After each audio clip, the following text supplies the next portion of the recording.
horse. What is the name of the animal in the sentence? Sophie. Sophie is my favorite horse. What is the name of the animal in the sentence? Sophie? Sophie horse. Horse. Correct.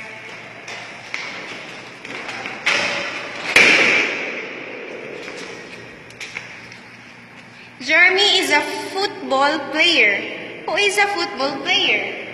Jeremy.